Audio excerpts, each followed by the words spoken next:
At Christmas dinner, my father set down his fork, locked eyes with me, and declared, "You're a drain on us and you can't stay here anymore." I thought I'd misheard him at first. My mother let out an awkward chuckle, as if unsure whether he was serious, but his stern gaze didn't waver, waiting for my response. The room grew deathly quiet. My younger sister, Lily, paused mid-bite, her eyes wide with shock. I swallowed my bite of turkey, placed my fork down, and said, "What?" "You heard me," he replied. "You've overstayed your welcome. It's time for you to leave." I sat there, stunned, trying to make sense of it. I was 23, had a stable job, and could have moved out years ago, but I stayed because they relied on me. I covered the electricity, Wi-Fi, and most of the groceries, things they couldn't afford since Dad had been jobless for years and Mom only worked part-time. I wasn't a burden, I was the reason the house was still running, yet here I was being tossed out like a deadbeat. Mom finally spoke, "Maybe we should discuss this later," but Dad cut her off. "No. This is my house, my rules, and I say he's done." Lily set her fork down, her face pale. At 16, she seemed scared, probably wondering what this meant for her future if they could discard me so easily. I took a deep breath. I wasn't going to plead or argue. If they wanted me gone, fine, but they weren't prepared for the consequences. I leaned back in my chair. "All right," I said. Dad straightened up as if he'd won some grand victory. Mom looked uneasy but stayed silent, maybe in shock or just indifferent. I stood, took my plate to the sink, and avoided giving them the reaction they expected. I glanced at Lily, who looked tense and confused, and gave her a small nod. She was the only one at that table I still cared about. Dad sipped his drink like nothing had happened. Mom poked at her food. Lily kept staring at me, wanting to speak but holding back. I didn't finish dinner. I walked out without another word, went to my room, shut the door, and started packing. I wasn't going to waste time figuring out their motives. If they wanted me out, I'd leave. But that meant they'd lose everything I paid for, and I wasn't going to give them a heads up. As I packed, I heard them talking downstairs. Mom's voice was soft and anxious. Dad's was resolute, like he was justifying himself. I caught fragments. "He's old enough, we'll manage. He should have left years ago." An hour later, Lily knocked on my door. I let her in and she shut it behind her, her eyes red from crying. "What was that?" she whispered. "I don't know," I said, shoving my laptop into a bag. "But I'm leaving tomorrow." She shook her head. "That's insane. You pay for everything. They can't even afford food without you." "Not my problem anymore," I replied. She bit her lip, fighting tears. "Where are you going?" she asked. "I'll figure it out." Truthfully, I had some savings but hadn't planned on moving out so suddenly. I'd probably crash with a friend while I searched for a place, but I wasn't worried. I'd be fine. They wouldn't. Lily hesitated.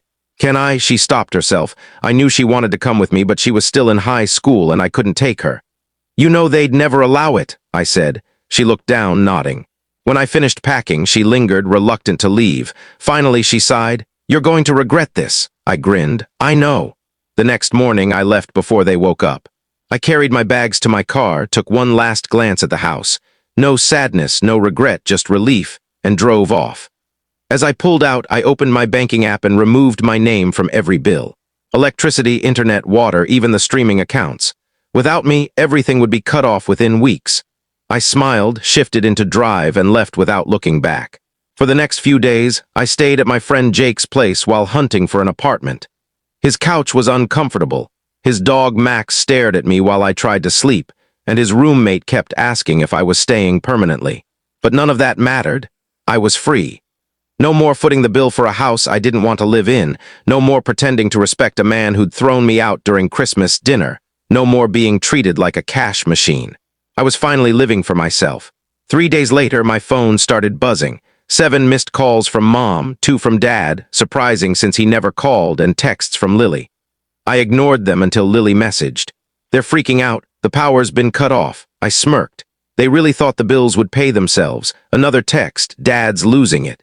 He says you did something to the house." I could imagine him storming around in the dark, yelling at Mom while she panicked about the Wi-Fi. An hour later, Mom called again. I picked up. Her voice was frantic. "Kevin, the power's out, the internet's gone, the water bill, did you not pay?" "I didn't," I said calmly. Silence. Then quieter, "You paid for those." I almost laughed. "Who else did you think was paying? You thought it was magic." "Your father said." She stopped. I knew Dad was too proud to admit he didn't know how the house ran. He probably told her everything would be fine without me. "Not my problem anymore," I said and hung up. I thought that was it. They'd figure it out. Maybe Dad would finally get a job, or Mom would work more hours. Maybe they'd sell something to keep the lights on. Either way, it wasn't my concern. Then the next morning, I woke to a bank alert. Suspicious login attempt detected. My heart raced. I checked my email, 3 more alerts. Someone had tried to access my account, and I knew who. I scanned my transactions. Nothing was taken, but there were failed login attempts and a password reset try. I clenched my jaw. Dad was desperate. I called Lily. She answered immediately. "I was just about to call you," she whispered. "Dad's freaking out, yelling about money. He was on the computer all morning." "Is he trying to get into my bank account?" I asked. She went quiet, then cursed. "Probably. You know Mom kept your old passwords in that notebook by the computer." I knew it. Dad must have been digging through it, hoping I hadn't changed my password since high school. "He's really pissed," Lily whispered. I could hear shouting in the background, Dad's voice, doors slamming, Mom crying. "I think he's going to do something stupid," she said. Her words sent a chill through me. "What do you mean?" "He's saying you ruined us, that you did this on purpose to screw him. He's talking about calling the cops." I scoffed. "For what, not paying his bills?" "I don't know," she said, panicked. "He's losing it. Mom's crying, says she'll talk to you, but he won't listen. He's saying you won't get away with this." That wiped the smirk off my face. I expected Dad to beg or guilt-trip me, but thinking he could retaliate. That was next-level delusional. "Lock your door," I told Lily. "If he does anything crazy, call me." I hung up and changed every password, bank, email, streaming, even online shopping accounts. Then I called my bank and reported the attempted hacks. They locked my account so tightly I could barely access it myself for a few hours. I thought that was the end of it. I was wrong. That night, Jake and I were playing video games at his apartment when someone pounded on the door. Jake paused the game. "You expecting someone?" I wasn't, but I had a bad feeling.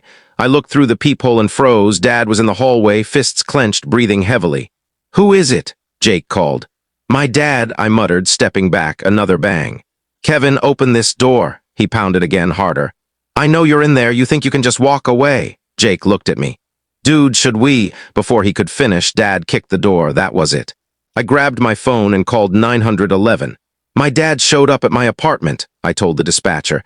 "He's banging on the door, yelling, and just tried to kick it in." Jake stared wide-eyed. "This is insane." "Yeah," I said, phone to my ear as Dad kept shouting. "You ungrateful little, you think you can ditch us? You owe us." "Sir, officers are on the way," the dispatcher said. 2 minutes later, sirens wailed. Dad's voice stopped. A knock came. "Police, open up." I opened the door and saw 2 officers cuffing Dad. His face was red, chest heaving, but when he saw me, his eyes burned with hatred. "You did this," he snarled as they led him away. I watched unmoved. He'd brought this on himself. Lily called an hour later. "Mom's losing it," she said. "She's crying, saying it's your fault." "Sounds about right," I replied. "She's calling people, trying to get bail money." I almost laughed. "With what money?" Silence. They had nothing. No power, no internet, no savings, and now no Dad to yell while pretending to be in charge. I should have felt guilty, but all I felt was freedom. "Keep an eye on her," I told Lily. "If she does anything crazy, call me." The next morning, Lily texted, "Mom's selling your stuff." I froze, then called her. She answered, voice sharp. "I told you to fix this." "Are you selling my things?" I asked. A pause, then, "We need money, Kevin." I clenched my jaw. "So you're stealing from me?" "You don't live here anymore," she snapped. "You left it behind. It's in our house, so it's ours." No remorse, just entitlement. "I'm calling the cops," I said. "Don't you dare." I hung up and called the police. 2 hours later, an officer called back. "We spoke to your mother.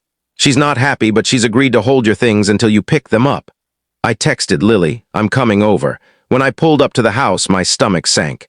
My car was in the driveway, not the one I was driving, but the one I'd left at Jake's.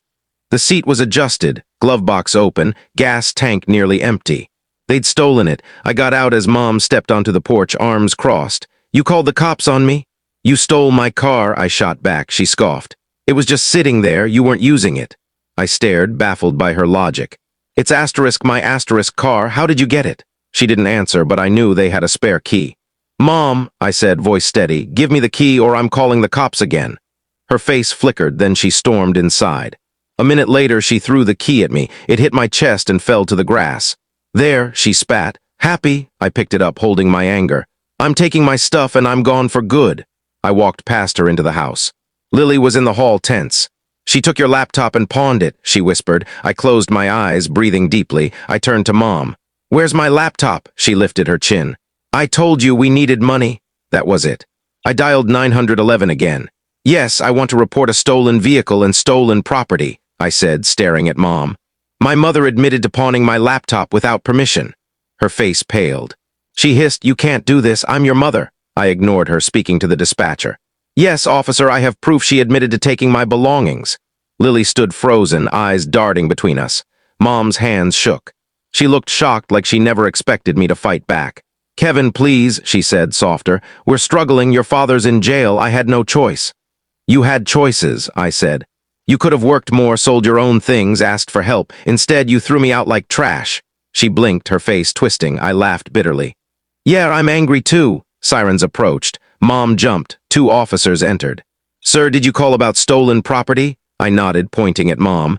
"She took my laptop and pawned it. I want to press charges." Mom gasped like I'd betrayed her. "Kevin, don't." The officers turned to her. "Ma'am, is this true?" She hesitated, glancing at me, then Lily, then the cops, clearly trying to think of a lie. Then Lily spoke. "She told him herself before he called." Mom's head snapped toward Lily. "You little—" "Ma'am," an officer interrupted. "Do you have a receipt from the pawn shop?" Her face fell. They took her outside. I watched through the window as she cried, screamed, and begged, claiming she was just a struggling mom. Neighbors peeked out, the whole street hearing her wails. Lily stood beside me, staring. "Is this really happening?" I nodded. "Yes." For the first time in ages, I felt calm. Then my phone buzzed, a text from an unknown number. "You'll regret this." My chest tightened. I realized Dad had been bylaid out, likely by one of his old buddies or a clueless relative. He was free and furious. I showed Lily the text. Her face paled. "Kevin, you need to leave." "No," I said. "They do." I turned to the cops still outside. "Can I get the rest of my stuff?" One nodded. "As long as it's okay with your sister." Lily was already moving. "Let's make this quick." We packed everything, clothes, old games, even trivial things I'd left behind. I wasn't coming back. As I loaded the last box into my car, Mom was still crying in the driveway, pleading with the officers. "This is a misunderstanding. He's my son." I walked past, unfazed. She screamed my name, but it changed nothing. Lily stood by my car window, shifting nervously. "I don't want to stay here." "I know," I said, "but you've got 2 years until you're 18. She nodded, eyes teary. "I'll be fine. I'll keep my head down." "Call me if anything happens," I said. Then headlights appeared. Dad's car pulled up as I started the engine. He got out, staring at me with rage like he might charge. I rolled down my window just enough.